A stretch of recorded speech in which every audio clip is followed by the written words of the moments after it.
Let's take a few minutes and learn how easy it is to use Varathane's new deep pore casting epoxy to create great looking projects just like this.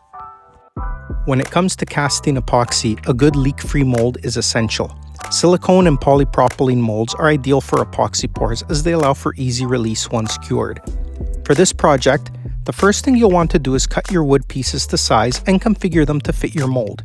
Once you've got this done, you can set it aside and start to prepare your epoxy.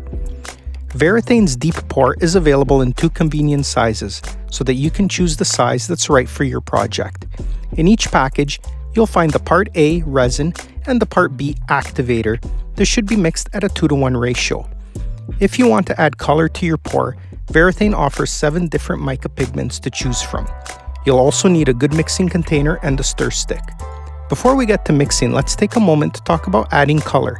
You can choose from one of Varathane's 7 different mica colors or mix multiple colors together to come up with your own perfect shade.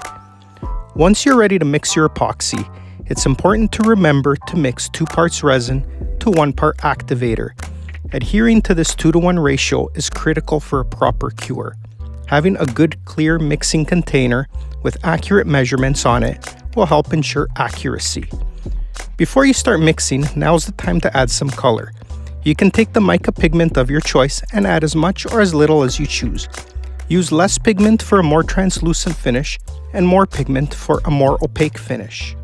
With your mica pigment added, it's time to mix. Take your stir stick and mix the contents together for at least 5 minutes to ensure everything is well mixed. Be sure to also scrape around the sides of the container while mixing. Well-mixed epoxy is essential to the curing process. Now comes the fun part. Take your epoxy and pour it into your mold.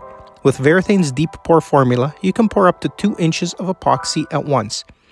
Varathane's formula has excellent bubble release properties. That means most air bubbles will self-release. Any remaining bubbles can be removed with a light pass of heat across the surface of the pour.